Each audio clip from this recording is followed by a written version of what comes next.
नमस्तेस्तु महारौद्रे महाघोरपराक्रमे महाबले महोत्साहे महाभयविनाशिनी। श्री दुर्गाय नमः। नमस्कार साथियों, श्री दुर्गा सप्तशती व्याख्यान माला में आगे चलते हैं। आज अब तक मार्कंडेय जी ने बता दिया कि सूर्यपुत्र सावर्णी के वंश कथा विस्तार को बता रहे हैं कि चैत्र के पुत्र राजा सुरथ जो बहुत ही पराक्रम और महाभाग थे, उनको श्री कोला विध्वंसी राजाओं ने हरा दिया और इस प्रकार से जो संपूर्ण पृथ्वी के राजा चक्रवर्ती राजा थे राजा सुरथ, अब वह अपनी नगर में ही सीमित नगर के ही राजा रह गए। आगे चलते हैं। अमात्यैर्बलभिर्दुष्टैर्दुर्बलस्य दुरात्मभिः कोशो बलं चापहृतं तत्रापि स्वपुरे ततः।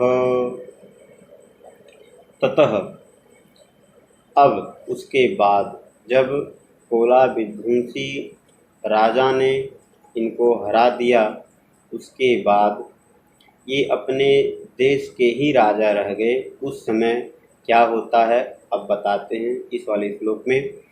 कहते हैं ततः तदनंतरम दुर्बलस्य सुरथस्य राजा सुरथस्य दुर्बलस्य यस्य बलः व्यपगतः दूरे गतः स दुर्बलः तस्य दुर्बलस्य राजा सुरथस्य दुष्टैः जातप्रकोपैः बलिभिः संजातबलैः दुरात्मभिः लोभादि वशाविर्भूतैः अमात्यैः मंत्रिभिः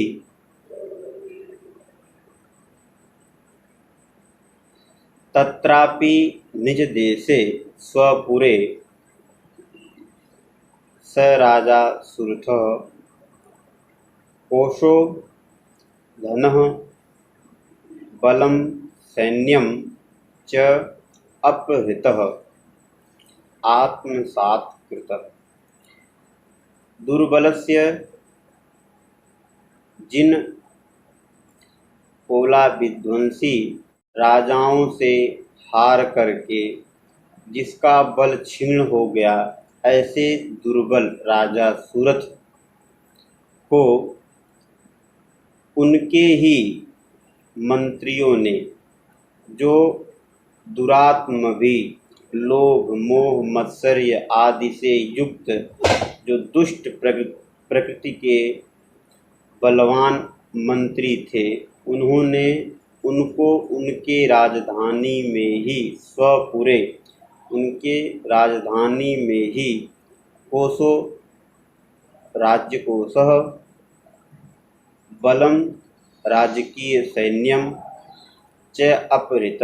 उन्होंने राजा के राज्यकोष को और राज्य की सेना को हर लिया। राजा को उनके राज्यकोष से और राज्य की सेना से अलग कर दिया।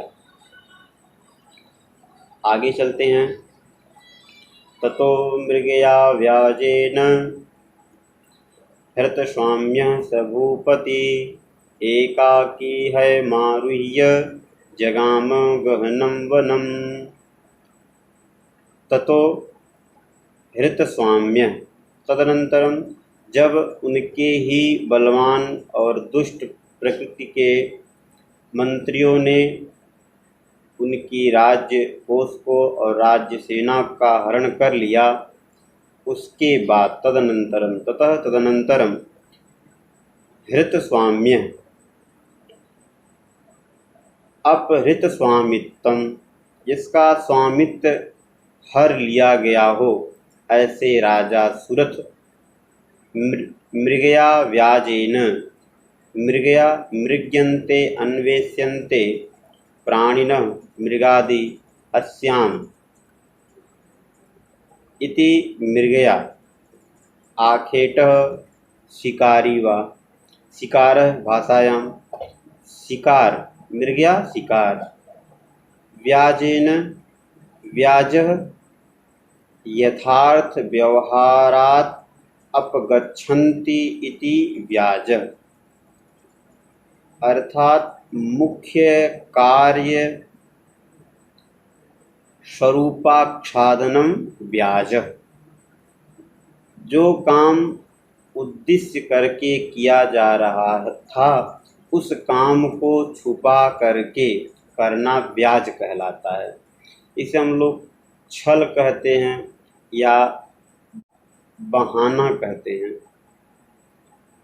व्याज कहलाता है। जैसे अमरकोश में इसका बहुत अच्छा उदाहरण मिलता है कि जल क्रीडाम उद्देश्य जारा दर्शनम व्याज। अमरकोश में अमर सिंह जी ने कहा कि कोई जल में स्नान करने के लिए जा रहा है और वह उसका छल है, बहाना है जल में स्नान करना। उसका मुख्य उद्देश्य क्या है? जारावलोकन, जारा दर्शन। युवतियों को देखने के लिए वह जल क्रीड़ा का बहाना बना करके जा रहा है, ये व्याज कहलाता है। तो मृगया व्याजेन, शिकार के बहाने से सब राजा सुरथ, भूपति राजा सुरथ एकाकी असहाय, एक एव एकाकी असहाय, हय मारुह्य हय अश्वोपरि आरूढ़ गहनम दुर्गमम वनम जगाम गच्छन्ति। ततः हृतस्वाम्यः मृगया व्याजेन स भूपति हयमारुह्य एकाकी गहनम वनम जगाम। शिकार करने के बहाने से जिसका राज्य और राज्यकोष हर लिया गया, ऐसे राजा सुरथ अकेले घोड़े पे सवार होकर के दुर्गम जंगल में चले गए। यह आज 2 श्लोक हमने देखा। मृगया शब्द का मृगया व्याजेन को दोबारा देख लेते हैं। मृगया का अर्थ है शिकार।